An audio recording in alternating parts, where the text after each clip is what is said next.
Assalamualaikum warahmatullahi wabarakatuh. Teman-teman sekalian, kali ini kita akan mendengarkan ceramah singkat dari Ustadz Abdul Somad dengan bertemakan semua datang dan pergi secara tiba-tiba. Jadi dimanapun kita saat ini bisa mendengarkan ceramah singkat ini. Semoga teman-teman mendapatkan wawasan dan manfaat untuk kita. Mari kita dengarkan ceramah ini.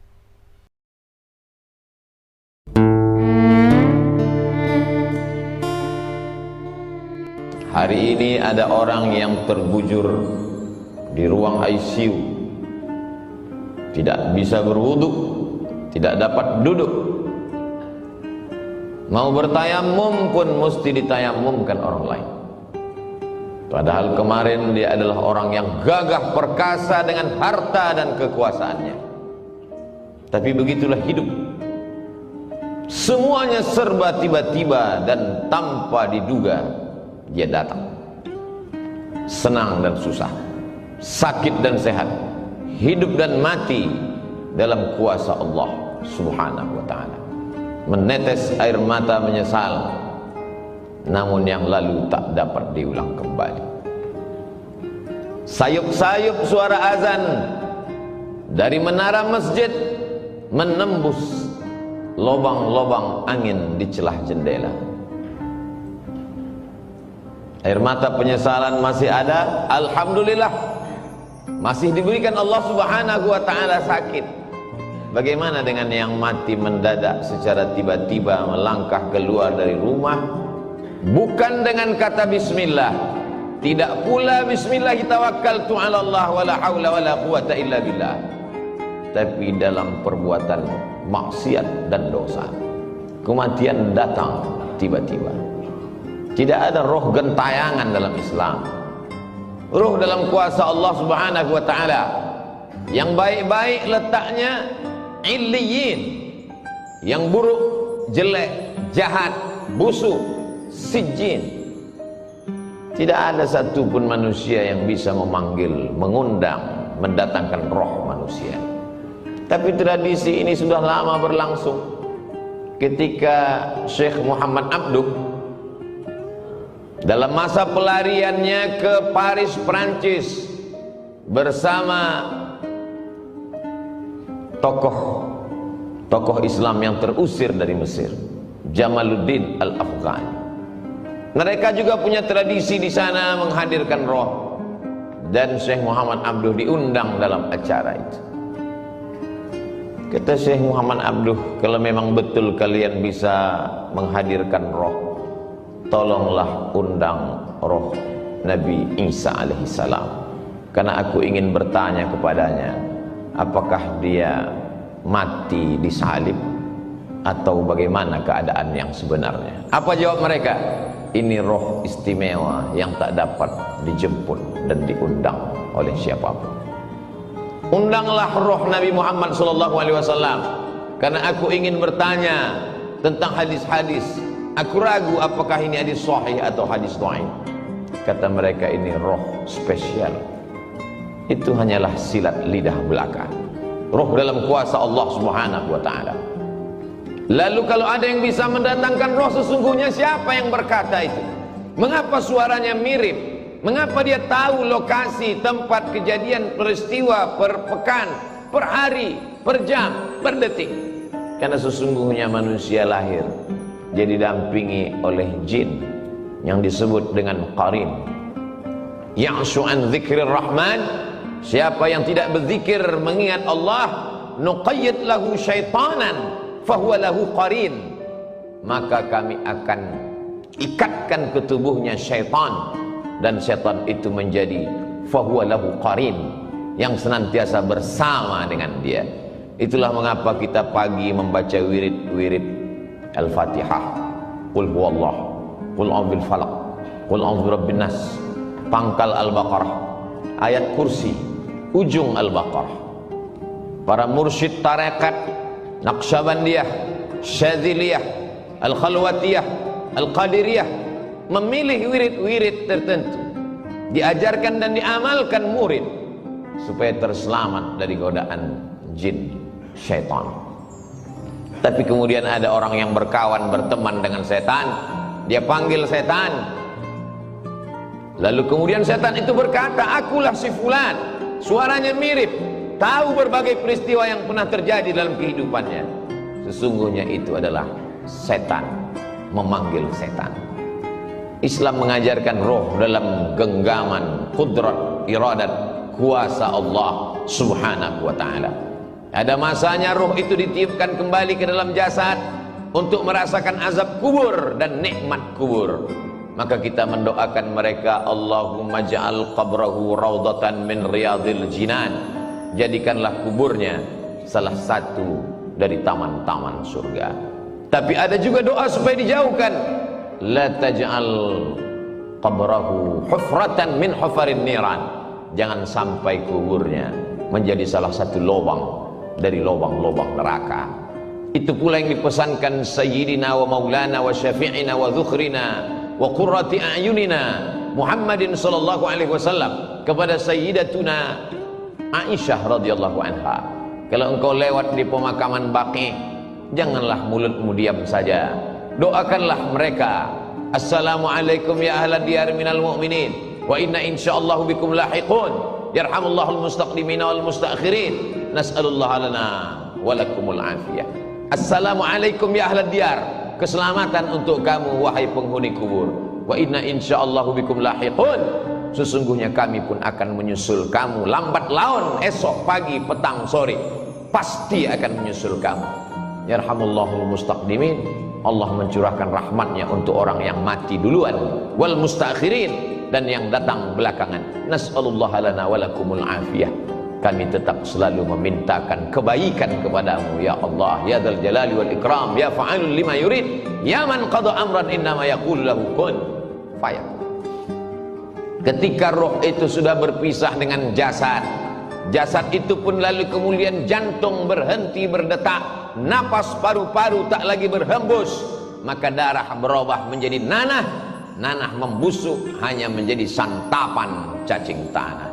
Tapak rumah yang dibeli dengan hasil kerja keras, arsitek yang diundang, dipanggil khusus untuk menggambar sesuai dengan selera, uang halal haram hantam semuanya, sampai masanya satu jengkal pun tidak ada yang mau menerima jasad di rumah itu, tetap diasingkan ke tempat yang jauh, taman pemakaman umum.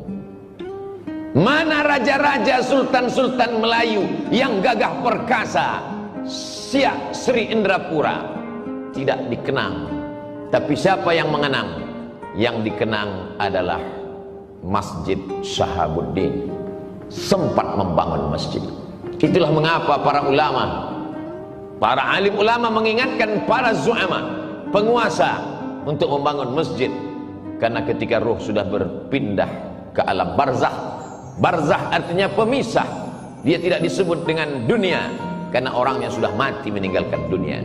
Dia tidak disebut dengan akhirat karena alam masih terkembang, dunia belum kiamat. Pemisah antara dunia dengan akhirat, dia adalah alam barzakh. Mana bupati, gubernur dan wali kota, semuanya selesai dalam 2 periode, mati menghadap Allah. Tapi masjid yang pernah dia bangun dalam wilayah kekuasaannya, namanya tak dikenal, tak diingat orang, tapi pahala tetap mengalir ke liang lahat kuburnya. Ketika kekuasaan masih ada di ujung tangan, tanda tangan masih berlaku, tolonglah agama Allah, karena semuanya hanya sekedar mimpi belaka. An-nasu niyam, manusia ini semuanya tertidur. Falamma matu, ketika mereka mati, intabahu, barulah mereka tersadar, terbangun dari tidur yang panjang, lelap sampai mengigau. Ternyata hanya mimpi jadi orang kaya, mimpi menjadi penguasa, mimpi menjadi orang yang dipuja-puja. Ketika kematian datang, semuanya tinggal baju besar, kemewahan dan kemegahan, harta benda kendaraan. Sedetik setelah kematian, dia mulai dibagi-bagi, dipotong-potong, dicabik-cabik oleh ahli waris. Kalau anak sempat disekolahkan ke pondok pesantren tahfiz Quran, dia yang akan mengantar sampai ke liang lahat, dia yang akan mengiring ke pemakaman, dia yang turun ke bawah meletakkan ke liang lahat. dia tempelkan hidung orang tuanya, karena begitu yang diajarkan menurut sunnah Rasulullah SAW. Setelah itu dia ke atas, dia bacakan talqin, dia kirimkan doa. Di tengah malam dia terjaga, menetes air matanya berkata, Rabbil firli wali walidayya warhamhuma kama rabbayani shaghira. Anak tak sempat dididik karena kesibukan dunia, punya jabatan tidak sempat dipakai untuk menolong agama, harta dipergunakan untuk perkara yang sia-sia, hidup sejenak tapi resiko yang dirasakan khalidina fiha abada, kekal untuk selamanya. Orang-orang yang mati itu ditanya oleh Allah Subhanahu wa taala, apa yang kalian inginkan hai orang mati? Apa kata mereka? Laula akhartani ila ajalin qarib, berikanlah kami tambahan ajal waktu supaya kami bisa hidup sekejap, sedetik, semenit ya Allah. Kalau kuberi kau hidup, kau mau apa? Fa as-saddaqa, aku mau bersedekah. Wa akum minas salihin, aku ingin beramal soleh.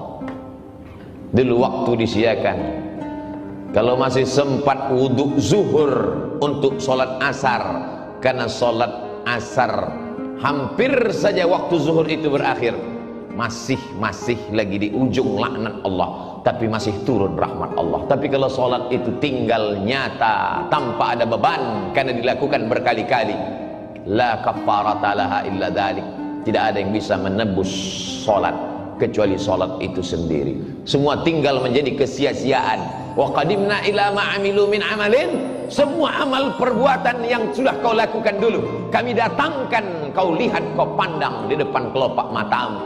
Faja'alna haba'an mansura, kami jadikan amal itu terbang seperti debu dihembus angin, tepung melayang di udara, tak bermakna, tak dapat menolong. Padahal orang-orang beriman melihat amal kebaikannya, faman ya'mal mithqala dzarratin khairan yarah wa man ya'mal mithqala dzarratin syarran yarah. Tapi apa mau dikata? Kata-kata tak lagi bermakna, penyesalan hanya tinggal derita yang dibawa menghadap Allah Subhanahu wa taala. Kalau pernah memaksa-maksakan diri untuk sholat duha agak 2 rakaat, kalau pernah memaksa-maksakan mata untuk tahajud, meneteskan air mata di tengah malam, kalau pernah memaksa-maksakan diri untuk menyisihkan uang belanja 1, 2, 3 sak semen, 1, 2, 3 meter pembebasan tanah, pembangunan masjid, kalau kau tidak hafal Quran, biayailah anak penghafal Quran, kelak dia akan mengajar menjadi imam, mengalir juga setetes 2 tetes pahalanya. Kalau kau tidak pernah menuntut ilmu agama, tak dapat lagi menghafal karena dipangkal panjang, dibaca yang panjang lupa yang pendek, dibaca pangkal hilang yang ujung, diulang ujung melayang yang pangkal. Maka bantulah fakir miskin dan du'afa, karena itu sajalah lagi satu-satunya harapan yang dapat menolong ketika ajal tiba menghadap Allah Subhanahu wa taala. Sampai masanya yarji'usnani, yang 2 pulang ke rumah, maluhu, mobilnya, surat tanahnya, STNK, BPKB, semua kembali pulang ke rumah. Wa ahluhu, keluarga, anak, menantu, handai tolan, suami, istri, kawan, jiran, tetangga, semua pulang ke rumah. Hari pertama, kedua mereka meneteskan air mata, hari keempat, kelima mereka mulai tertawa, hari keenam, ketujuh hanya tinggal kenangan semata. Mana yang mengalir? Kalau pernah mengajarkan Al-Fatihah, alif bata, diamalkan anak cucu keturunan. Mana yang tetap mengalir sampai kematian? Kalau pernah mewakafkan Al-Quran, tak dapat Al-Quran surat Yasin, sehari 2 hari sempatkan menjenguk fakir miskin, yatim dan du'afa, mengusap kepala mereka, 1, 2, 3 bungkus, semeter 2 meter, 1, 2, 3 sak. Itu sajalah yang dapat menolong di hadapan Allah Subhanahu wa ta'ala. Isma syi'ta, hidup sesuka hatimu. Mau hidup dengan cara Fir'aun, silakan. Mau hidup dengan cara Qarun, silakan. Mau hidup dengan cara apapun, silakan. Fa innaka mayyit, karena sesungguhnya kau akan jadi mayat, kau akan menjadi bangkai, kau akan diperebutkan oleh cacing tanah. Semuanya akan kembali menghadap Allah. Yang jahat mati, yang baik pun mati. Semua orang siap mati, tapi tak banyak yang memikirkan apa yang akan dihadapi setelah kematian. Barakallahu li wa lakum fil Qur'anil azim wa nafa'ani wa iyyakum bima fihi minal ayati wadh-dhikril hakim wa taqabbala minni wa minkum tilawatahu innahu huwal ghafurur rahim. Alhamdulillahilladzi bi ni'matihi tatimmus shalihat wassalatu wassalamu ala sayyidis sadat wa ala alihi wa ashabihi ahlil fadaili wal karamat. Asyhadu an la ilaha illallah wahdahu la syarika lah wa asyhadu anna sayyidana Muhammadan 'abduhu wa rasuluhu wa safiyuhu min khalqihi wa khaliluhu addal amanah wa ballagha risalah wa nasaha lil ummah wa tarakana 'alal mahajjatil bayda lailuha kanahariha la yazighu anha illa halik. Qala Allah ta'ala fil Qur'anil 'azim wa huwa asdaqul qailin. A'udzu billahi minasy syaithanir rajim. Bismillahirrahmanirrahim. Wal 'ashr. Innal insana lafi khusr illa alladhina amanu wa 'amilus shalihat wa tawassaw bil haqqi wa tawassaw bis sabr. Wa qala ta'ala fi ayatin ukhra. Inna Allah wa malaikatahu yusalluna 'alan nabi ya ayyuhalladzina amanu sallu 'alaihi wa sallimu taslima. Allahumma ighfir lil muslimina wal muslimat wal mu'minina wal mu'minat al ahya'i minhum wal amwat bi rahmatika ya arhamar rahimin. Allahumma ansuril ikhwanana al mujahidin al mustad'afina fi Falastin wa fi Rohingya wa fi kulli makan min masyariqil ardi ila magharibiha. Allahumma izzal islam wal muslimin wa khudhulil kafarata wal musyrikin wa dammir a'da'aka a'da'ad-din. Allahumma dafa'anna al-ghala wal waba wal fahsya wal riba wal zina wal munkar wasuyuf al mukhtalifata wasyada'id wal mihan ma dhahara minha wa ma batan min baladina hadha khassa wa min buldanil muslimina 'amma. Ibadallah, usikum wa nafsi bi taqwallah wa ta'atihi faqad fazal muttaqun. Innallaha ya'muru bil 'adli wal ihsan wa ita'i dzil qurba wa yanha 'anil fahsya'i wal munkari wal baghi ya'udzukum la'allakum tadhakkarun. Fadhkurullahal 'azima yadhkurkum was'aluhu min fadlihi yu'tikum wa la dzikrullahi akbar wallahu ya'lamu ma tasna'un. Jadi teman-teman sekalian, tadi ceramah singkat dari Ustadz Abdul Somad yang mungkin pada intinya kita diminta untuk selalu tenang dalam menghadapi kesulitan. Niscaya Allah akan selalu membantu kita dan selalu sabar setiap mendapatkan cobaan hidup. Semoga ceramah singkat ini untuk menambah wawasan kita dan kita selalu mengingat kepada Sang Pencipta kita, yaitu Allah Subhanahu wa Ta'ala. Terima kasih teman-teman telah menonton video ini. Dan jangan lupa like, komen, dan subscribe agar kita lebih semangat lagi bikin videonya. Terima kasih.